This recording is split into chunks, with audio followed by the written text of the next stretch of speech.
ராகவ் சதா prime minister ஆனா அப்படின்ற ஒரு வீடியோ நான் எடிட் பண்ணிட்டு இருக்கும்போது என்கிட்ட வந்து என் பொண்ணு கேட்ட கொஸ்டின் தான் இது.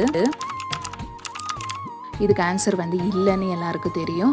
ஆனால் வந்து இது கிளியராக நம்ம வருங்கால இந்தியாவை உருவாக்க போகிற நம்ம குழந்தைங்களுக்கு சொல்லித்தர முடியுமான ஒரு டவுட்டு தாங்க. அதை தான் இங்கே வந்து சுருக்கமாக பார்க்க போகிறோம். தெரிஞ்சவங்க ஸ்கிப் பண்ணிவிடுங்க, தெரியாதவங்க கண்டிப்பாக பாருங்கள். பிரைம் மினிஸ்டரை மக்கள் கண்டிப்பாக தேர்ந்தெடுக்கிறது இல்லை நேரடியாக. யார் மூலியமாக தேர்ந்தெடுக்கிறாங்கன்னா லோக்சபா எம்பிஸ் மூலியமாக தேர்ந்தெடுக்கிறாங்க. இந்த லோக்சபா எம்பிஸ் வந்து யாரால் தேர்ந்தெடுக்கப்படுகிறார்கள்னா மக்களால் தேர்ந்தெடுக்கப்படுகிறார்கள். எம்பிஸ் என்ன பண்ணுவாங்கன்னா அந்தந்த தொகுதியில் நிற்கும் போது மக்கள் அவங்களுக்கு பிடிச்ச எம்பிஸ்க்கு வந்து வாக்களிப்பாங்க.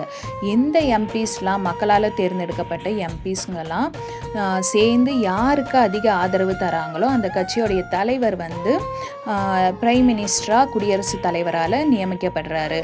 543 இடம் இருக்குங்க. அந்த 543 இடத்துல 272 இடம் வந்து எந்த கட்சி பெறுதோ அந்த கட்சியோடைய தலைவர் வந்து குடியரசுத் தலைவரால் பிரைம் மினிஸ்டராக நியமிக்கப்படுறாரு. நெக்ஸ்ட்டு மக்கள் வந்து எம்எல்ஏஸை வந்து ஓட்டு மூலியமாக தேர்ந்தெடுக்கிறாங்க. இந்த எம்எல்ஏஸ் என்ன பண்ணுறாங்கன்னா மறைமுக ஓட்டுக்கள் மூலம் அவங்களும் யாரை தேர்ந்தெடுக்கிறாங்க, ராஜ்யசபா எம்பிஸை தேர்ந்தெடுக்கிறாங்க.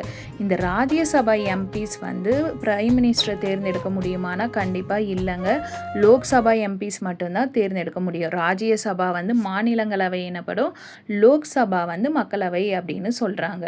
ஸோ லோக்சபா எம்பிஸ் மட்டும்தான் பிரைம் மினிஸ்டரை தேர்ந்தெடுக்கிற ஒரு உரிமை இருக்குது. அவங்க வந்து யாருக்கு அதிக ஆதரவு தராங்களோ, அதிக இடம் வந்து எந்த கட்சி பெறுதோ அந்த கட்சியோடைய தலைவர் வந்து என்னவா ஆகிறாரு, பிரைம் மினிஸ்டர் ஆவார். இது புரியாமல் தான் 7th 8th படிக்கும் போதெல்லாம் மனப்பாடம் பண்ணி எழுதுனதெல்லாம் ஞாபகம் வருது. இன்னும் இன்ஃபர்மேஷன் உங்களுக்கு வேணும்னா நம்ம சேனலை சப்ஸ்கிரைப் பண்ணிக்கோங்க.